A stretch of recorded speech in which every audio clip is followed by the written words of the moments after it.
Parce que ce soir, ce décès hautement probable n'est pas encore certain à 100%. Les corps des 10 personnes tuées dans le crash n'ont pas encore été formellement identifiés. Alors, que sait-on vraiment? C'est important, les indispensables de Quentin Bérichel.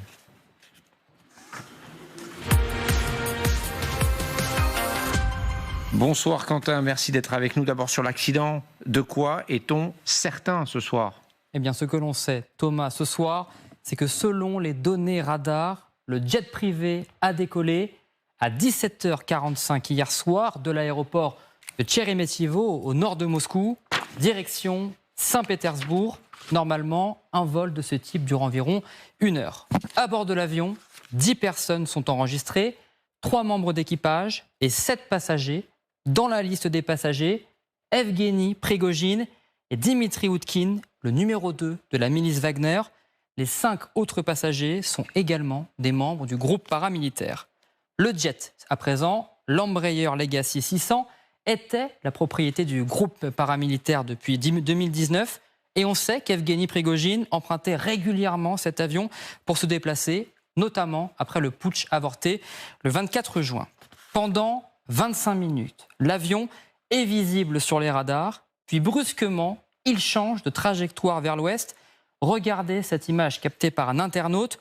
On distingue clairement le changement de trajectoire brusque, comme si l'avion se déroutait de sa trajectoire. À 18h11 précisément, sans que l'on sache pourquoi, l'avion disparaît des radars, mais il continue d'émettre des données. Selon le site Flight Radar 24, un site de référence de tracking d'aéronefs, l'avion vole à plus de 900 km/h à 8500 mètres d'altitude. 9 minutes plus tard, à 18h19, l'avion perd brusquement de l'altitude, moins 2500 mètres en plusieurs secondes. Il atteint donc 6000 mètres d'altitude. On ne sait pas précisément où il se situe à ce moment-là exactement. Et 20 secondes plus tard, il cesse d'émettre. L'avion s'écrase ensuite à Koutzenkino, à mi-chemin de son point de départ Moscou et Saint-Pétersbourg. Et d'après la seule image du crash authentifiée ce soir, filmée par un témoin, on distingue l'avion, ici, piqué du nez vers le sol, avant de s'écraser. Voilà, pour ce que l'on sait de manière certaine, parlons à présent des hypothèses. Qu'est-ce qui a pu se passer? Quelles sont les hypothèses les plus vraisemblables? Alors, on a analysé les images, Thomas, et la thèse qui semble la plus probable ce soir, c'est celle du missile qui a détruit l'avion. C'est d'ailleurs celle que vous privilégiez, Xavier Titelman, celle aussi retenue par une partie du monde occidental. Selon un responsable occidental signé par le Financial Times, l'avion a été abattu par un système de missiles anti-aériens russes. Avec vous, Xavier Titelman, on a décortiqué seconde par seconde ces images. Et le premier détail qu'on a remarqué, c'est cette traînée blanche à gauche, juste ici, à côté de la traînée de l'avion à droite. Cette traînée, c'est la marque d'un missile sol-air. Le deuxième indice qui accrédite cette thèse, ce sont les impacts aperçus sur la carlingue de l'avion après le crash. Et selon vous, cela tend à prouver la thèse d'un projectile lancé de l'extérieur vers l'avion. Fait intéressant également, Jérôme Garraud, notre correspondant TF1 LCI à Moscou, note que le journal pro-Kremlin Commerçant, l'un des plus lus en Russie, va dans le même sens. Des trous dans le fuselage et les ailes indiquent un possible tir de missile sur l'avion. Le troisième indice, c'est cette ligne droite capturée quelques secondes plus tard sur la même vidéo du crash de l'appareil. Une trace rectiligne juste ici qui part du sol pour monter dans les airs comme la traînée d'un missile. On peut ajouter également les témoignages de riverains qui expliquent avoir entendu au moins une explosion. Écoutez ce témoin. Я слышу взрыв или хлопок, как сказать. Но обычно, если взрыв на земле, то он с эхом, да, а то просто вот бух. И я поднял голову и вижу белый дым. Крыло отлетает в одну сторону, а фюзеляж вот как-то вот так, вот так, вот так, вот так, вот так. И на одном крыле потихонечку так. Alors, quel missile aurait été utilisé? Selon certaines sources, eh bien, on évoquerait le missile S-300. Ce sont des missiles antiaériens utilisés pour détruire d'autres missiles ou des avions de chasse. C'est plausible car une batterie de défense S-300 est positionnée dans la région. Mais il pourrait aussi s'agir d'un missile plus petit, tiré par exemple depuis un Panzer. C'est également une batterie antiaérienne et il est largement capable de détruire ce type d'avion. Vous restez avec nous, Quentin, on va vous retrouver dans un instant sur ces hypothèses. Xavier Titelman, d'abord les S-300 sont de gros missiles, 7 à 8 mètres de long, 50 cm de diamètre. L'Embraer, l'avion que l'on a aperçu, qui n'était pas évidemment celui d'Evgeny Prigojine, mais qui est du même avion, touché par ce type de missile, il en resterait quoi, très sincèrement? Mais il reste absolument rien. Donc c'est pas un S-300 Ça dépend à quelle distance ça explose. Par exemple, le Boeing 777 de la Malaysia Airlines qui avait été touché par un missile Buk, on est sur la même catégorie en termes de poids.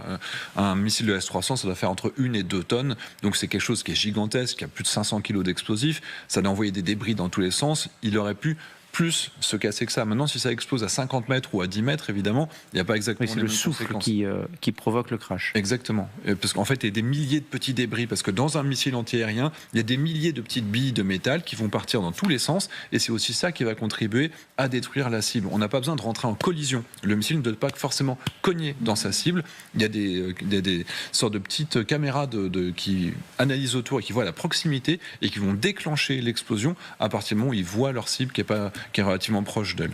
Cette image, ça fait 24 heures qu'on la voit, elle est complètement dingue. C'est rare qu'on ait un avion en train de tomber, mais comme il y a eu une explosion qui a été entendue par plein de gens autour, ils ont tous dégainé leur téléphone et ils ont pu filmer. Donc oui, c'est sûr que des images d'avions qui tombent, on en a quand même relativement rarement. Voilà.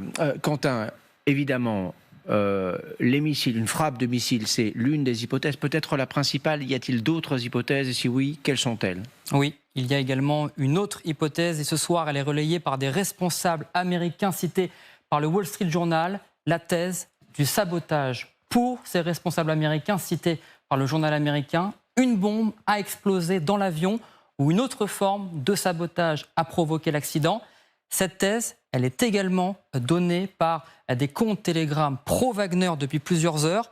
Selon l'une de ces chaînes, Orchestra, l'une des plus suivies, un engin explosif a été placé dans le train d'atterrissage de l'avion.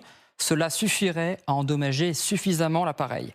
Quant à la thèse de l'accident, autre thèse, elle est sans surprise privilégiée, elle, par les autorités russes. D'ailleurs, l'enquête qui est ouverte depuis hier parle d'une violation des règles de sécurité du transport aérien, mais elle reste peu probable car l'appareil était récent et les conditions météo plutôt optimales. Voilà, et on le rappelle encore une fois, tout cela, ce sont des hypothèses basées sur l'observation du crash, l'observation des débris. Il n'y a à ce stade aucune certitude sur ce qui a bien pu se passer. Une question en revanche, Quentin, que faisait Evgeny Prigojine en Russie? Eh bien, c'est là l'autre zone d'ombre de cette affaire. Cela révèle qu'hier soir, Evgeny Prigojine était à Moscou, au cœur du pouvoir russe, et qu'il se rendait à Saint-Pétersbourg, sa ville, là où il réside, là également où le siège de Wagner est toujours officiellement ouvert. Pourtant, sa dernière vidéo, publiée lundi, le montrait en Afrique, la voici, bien loin de Moscou donc. Mais selon la Russie, Evgeny Prigojine était bien à bord de cet avion et il est mort. Quelques minutes après le crash d'ailleurs, le ministère des situations d'urgence russe a très vite communiqué. Les corps des 10 personnes à bord de l'avion ont été retrouvés. Ils sont tous morts. Au départ prudent, les comptes pro-Wagner sur Telegram confirment également la mort de leur leader. Le chef du groupe Wagner, héros de la Russie, Evgeny Prigojine, a été tué, même si aucun corps, on le rappelle, n'a été formellement identifié ce soir. Merci Quentin. Et ce soir, on le rappelle, pour ceux qui nous rejoignent, c'est Vladimir Poutine qui parle d'Evgeny Prigojine comme d'un homme talentueux qui a commis des erreurs. La question qui se pose donc ce soir est qui a fait le coup, qui est responsable de la mort de l'ex-patron de Wagner? Voici un avis. Eh bien, on va la découvrir, cette citation, puisqu'il s'agit d'une citation, et elle nous vient d'une journaliste propagandiste russe, Margarita Simonian. Parmi les versions en discussion figure une mise en scène, mais personnellement, je penche plus pour le plus évident. Avant d'analyser cette phrase, quand elle parle de mise en scène, évidemment, ce serait une mise en scène de Prigojine pour disparaître. Je vais vous poser la question par principe sur ce plateau. Y a-t-il quelqu'un ici ce soir qui ait un doute sur le fait que Prigojine soit mort? Non. Pas de mise en scène donc. Ce que dit Simonian, c'est que globalement, les responsables de ce qui s'est passé sont derrière les murs du Kremlin. Des sources militaires britanniques pointent du doigt le FSB. Qu'est-ce qui peut faire penser que les services secrets russes seraient derrière ce qui s'est passé hier soir? Non, mais pour rester sur Margarita Simonian, c'est la chef... Vous pouvez aussi. Pardon ? Vous le pouvez aussi. C'est la chef de la propagande russe. Donc, c'est la dernière phrase qui interpelle, je pense, pour le plus évident. Le plus évident, c'est bien évident que chacun pense à Poutine. Et donc, si elle laisse entendre ça, c'est pour, bien entendu, essayer de faire peur aux élites. C'est le message dont on a parlé tout à l'heure. C'est démonstratif, spectaculaire, pas très loin de la résidence de Poutine à Valdaï, que ça s'est produit. Et donc, chacun pense, bien entendu, que c'est une vengeance de Poutine. Et je pense que ça, c'est un point... qui est important que la propagande fasse passer ce message. Quand on dit que le FSB est derrière l'opération, on parle de moyens opérationnels. C'est pas le FSB seul. On imagine en Russie qui décide d'aller se débarrasser d'Evgeny Prigojine. Qui dirige le FSB ? C'est un proche de Poutine. Oui, donc c'est Patrouchev et Bortnikov qui sont en charge du FSB. Et c'est vrai que l'une des hypothèses qui circulent, c'est de dire que Prigojine, lorsqu'il a fait sa marche du 24 juin dernier, il ne l'a pas fait sur sa seule initiative, qu'il ne pouvait pas faire un tel geste sans un appui fort du côté des services secrets. Et donc, c'est la raison pour laquelle Poutine a pris tellement peur. Il a eu peur ce jour-là, on l'a vu lors de sa déclaration le 24 juin au matin. Il a compris que ce n'était pas Prigojine tout seul. Donc la question, effectivement, aujourd'hui, c'est de savoir... au FSB, qui dirige ça ? On a eu Prigojine, mais qui est derrière il y a une lutte manifeste au sein du FSB entre ceux qui sont les loyalistes du côté de Poutine et ceux... Et alors, il y a plusieurs noms qui circulent, notamment des noms d'oligarques. On parle de Yuri Kovalchuk, dont on dit qu'il a été un de ceux qui ont imaginé cette guerre de Poutine contre l'Ukraine. D'autres encore qui notamment sur cette question de la présence de la Russie en Afrique, on voit combien c'est important dans ce conflit, ont des intérêts économiques énormes qu'ils veulent défendre, et c'est la raison pour laquelle ils privilégient le maintien de ces intérêts en Afrique et s'opposent à Poutine, et donc également à Prigojine sur ce point. Je pense que dans un régime, en tant qu'il est en Russie, les questions ou les décisions sur des choses pareilles sont pas faites sans Poutine. Enfin, c'est-à-dire que Poutine, il est impliqué. Surtout qu'on voit quand même une touche personnelle dans cette mise en scène de ce qui s'est passé. Ça veut dire que premièrement, Prigojine, il était quelqu'un qu'on considérait en tant qu'ami de Poutine. C'est quelqu'un que Poutine connaissait depuis longtemps. Et surtout aussi que, si vous regardez bien, ça fait plus ou moins deux mois, jour pour jour, depuis sa mutinerie. Il y avait aussi 10 personnes sur le bord de l'avion de Prigojine qui étaient morts. Apparemment, on dit que quand Prigojine a lancé sa mutinerie, ils ont aussi abattu 2 avions. Et c'était aussi 10 personnes qui étaient mortes. Ce temps-là, il y a 2 mois. Alors, il y a beaucoup de petites choses qui font que... Enfin, c'est très fort probable. Vous pensez que ce n'est pas le fruit du hasard ? Non, ce n'est pas un hasard si le monde entier regarde vers le Kremlin. C'est ce que dit la chef de la diplomatie allemande aujourd'hui. Ce n'est pas n'importe qui, et les mots sont relativement forts quand on est dans une chancellerie. Est-ce qu'elle a raison selon vous, et est-ce qu'une fois encore, eh bien, c'est de ce côté-là qu'il faut regarder ? Moi, je suis profondément convaincue que c'est pas un hasard. Effectivement, il y a plein de petits symboles. Il y a aussi un symbole du côté de où était Poutine quand c'est annoncé. Il est devant un orchestre. On sait qu'on appelait les Wagner les musiciens. Il est en train de donner un discours de féliciter des militaires à qui... Vous pensez que c'est pas un hasard tout ça, qu'on ne va pas chercher des symboles là où on a envie de les voir ?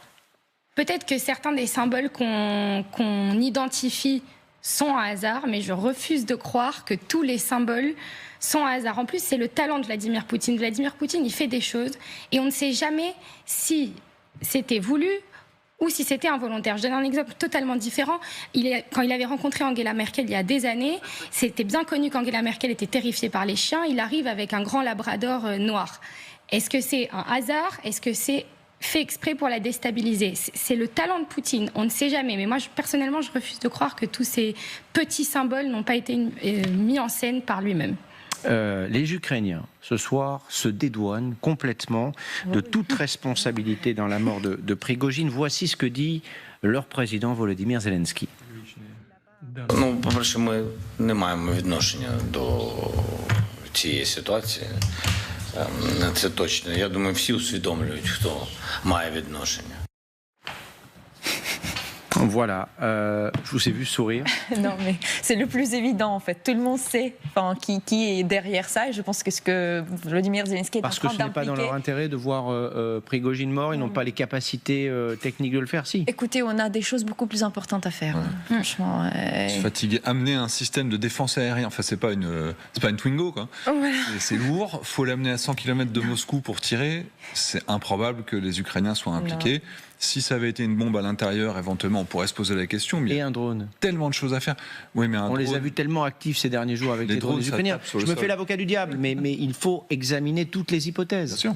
Un drone aurait tapé, par exemple, un avion au sol. D'ailleurs, les Ukrainiens ont réussi à taper sur 2 Tupolev 22 qui étaient basés sur une base juste à côté de Saint-Pétersbourg la semaine dernière. Donc, ils savent le faire. Mais intercepter un avion de ligne avec un drone...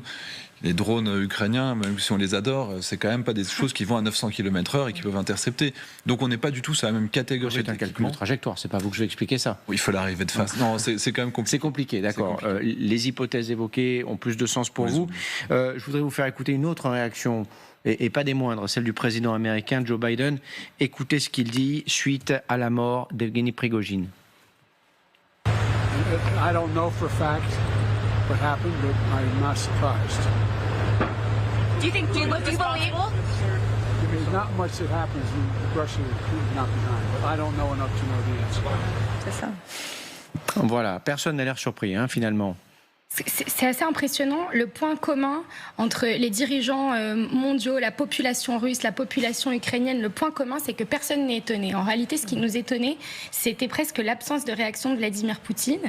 Et effectivement, ça paraît absurde de douter du fait qu'il peut se passer une telle chose en Russie, entre Moscou et Saint-Pétersbourg, et que Poutine ne soit pas au courant. Et pour rejoindre ce qui vient d'être dit, moi je ne crois pas du tout effectivement à l'hypothèse que l'Ukraine ait quelque chose à voir là-dedans, d'autant que je ne vois pas pourquoi ils ont d'autres choses à faire et je ne vois pas pourquoi ils iraient se fatiguer à faire ça alors qu'ils se tirent déjà tout seuls entre les pattes, Prigojine et Poutine. Pour moi, l'Ukraine n'a rien à voir dans cet assassinat. C'est pas le style de l'Ukraine et effectivement, ils ont d'autres choses à faire. Mais c'est néanmoins une victoire pour l'Ukraine. Je pense que c'est un point très important. C'était le principal ennemi ces derniers mois. Il est maintenant hors d'état de nuire. Il y avait une crainte pour que Wagner au Biélarus soit un nouveau front qui puisse envahir l'Ukraine par le nord, ce qui rallongeait encore le front. Là, Wagner, ils sont en train de partir du Biélarus. Donc, moi, ce que je retiens surtout, c'est que en ce jour de l'indépendance nationale ukrainienne, il y a une grande victoire qui est la mort d'un des principaux soldats russes qui, au prix de milliers de morts, a pris Bakhmout cette année. Une enquête est en cours. On ne va pas revenir sur les causes du crash. On a évoqué les missiles, on a évoqué un explosif à l'intérieur de l'avion. Ce sont les deux principales hypothèses, même si évidemment la thèse du missile tient la corde. Une enquête est en cours, c'est ce que nous dit Vladimir Poutine ce soir. Il ira jusqu'au bout, dit le président russe. Libre à vous de le croire ou pas. Très sincèrement, est-ce qu'on peut faire confiance? Mais on n'y croit pas une seconde. Pas une seconde. Il n'y a pas eu de... sur l'assassinat de Boris Nemtsov, les commanditaires n'ont pas été arrêtés, enfin ceux qui ont décidé l'assassinat de Boris Nemtsov. Et c'est la même chose pour tous les assassinats politiques qui se sont succédés depuis plus de 20 ans en Russie. Donc on ne croit pas une seconde que ça puisse aboutir jusqu'au Kremlin. Par contre, ce qui quand même va mériter notre attention, c'est si réellement c'est un missile sol-air qui a abattu cet avion, il y a quand même une décision qui a été prise. Et ça, on peut pas le nier de la part de l'État russe. C'est nécessairement une instance administrative russe qui a pris la décision de tirer sur cet avion. Et ça, on voudra comprendre comment, pourquoi, à quel moment. Est-ce que c'est parce qu'il survolait une zone dangereuse, par exemple, ce qui expliquerait pourquoi l'avion s'est détourné à partir d'un certain seuil et a voulu supprimer sa visibilité. Il semble qu'il ait été volontairement dérouté. Il ne s'est pas juste détourné. C'est pas une décision qui a été prise du cockpit. Visiblement, ça venait de la tour de contrôle. Moi, c'est ce que j'ai compris. Moi, à mon avis, la tour de contrôle a demandé à cet avion de sortir de la ligne aérienne traditionnelle pour qu'il ne soit pas à proximité d'autres avions civils. Ce qui fait que, étant plus isolé dans le ciel, il y a moins de risques d'avoir des bavures avec d'autres avions qui passaient par là. Maintenant, on n'en sait rien, puisque ces communications-là, elles ne sont pas diffusées sur Internet, malheureusement. Mais oui, à mon avis, ils ont voulu éviter des bavures supplémentaires. C'est ça. Une question qui se pose aussi ce soir, est-ce qu'Evgeny Prigojine a été naïf? Est-ce qu'il a été imprudent? Regardez ce que disait l'un de ses proches cité par le journal Le Monde. Il était convaincu que Poutine lui avait pardonné et il n'avait peur de rien. C'est intéressant parce que on pourrait se dire que ça c'est une hypothèse qui mérite d'être examinée. Après, je me demande, pardonner sur quelles conditions? Parce que tu ne peux pas être juste pardonné comme ça pour ce qu'il a fait en termes de aussi l'image de Poutine. Et je pense que c'est là où l'intérêt financier et économique rentre en jeu. C'est la présence de Wagner en Afrique, c'est le réseau qu'il possède là-bas. Et vu que le ministère de la Défense, ils ont vraiment un objectif d'y rentrer, il y a même certaines informations qui sont évoquées par les médias russes, comme quoi il y a justement le ministère de Défense qui est en train de s'implanter en Libye au lieu de remplacer un peu les groupes Wagner. Alors, est-ce que c'est parce que Prigojine, il était devant un deal, soit tu nous lègues ça et il faut que tu laisses vraiment le ministère des Affaires de Défense gérer, soit voilà, il y aura peut-être des conséquences. On ne sait pas ce qui s'est passé à Moscou quand il était la veille voilà, avant qu'il décolle dans cet avion, voilà. Alors c'est intéressant quelle sorte de deal était sur la table et effectivement, d'après ce qu'on peut voir, c'est que voilà, il a rejeté le deal. Peut-être il se dit voilà, il se sentait très en sécurité et finalement pas assez précautionneux. Surtout le fait qu'il était avec sa main droite mais dans le même avion. C'est ça qui est intéressant. Incroyable, c'est l'état-major presque complet de Wagner, de Concorde, qui se trouve à l'intérieur de cet avion. Ça paraît, pardon, je ne suis pas un spécialiste de la défense et de ce genre de choses, mais déraisonnable dans la situation dans laquelle cet homme-là se trouve depuis 2 mois, de prendre ce type de risque. Il s'est fait piéger. Là, le scénario, pour moi, le plus probable, c'est que, encore une fois, il y a une concurrence forte en Afrique pour remplacer les mercenaires Wagner.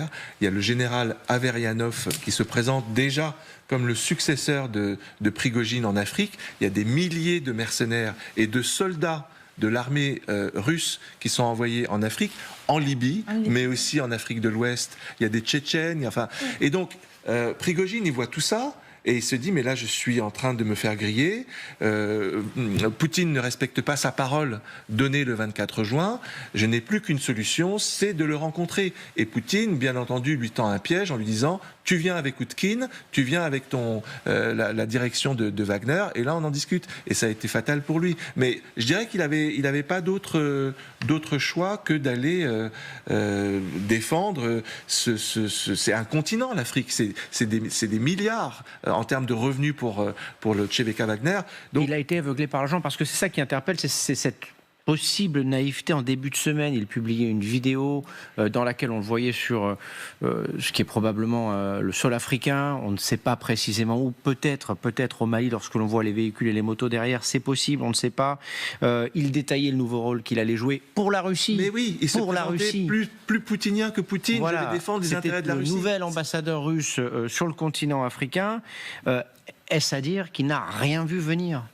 Je pense que cette phrase dans la vidéo où il dit qu'il va porter la grandeur de la Russie sur tous les continents prouve que l'Afrique était en fait la monnaie d'échange dans les négociations entre Prigojine et Poutine depuis la mutinerie de Prigojine. Et alors effectivement, moi c'est ce qui m'a le plus étonnée quand j'ai lu la nouvelle hier. Je me suis dit, mais comment s'est-il fait appâter en Russie ? Et effectivement, je pense il ne faut pas oublier que Prigojine, c'était un entrepreneur. Il ne faut pas oublier que c'était un milliardaire qui avait des intérêts économiques. Il ne faut pas oublier que Poutine a des intérêts colossaux en Russie. Et il a dû avoir... Alors, dans quel sens s'est passée la discussion ? Qu'est-ce qu'il lui a dit pour le faire venir en Russie ? C'est très compliqué à dire, mais effectivement, ça tourne autour de ça.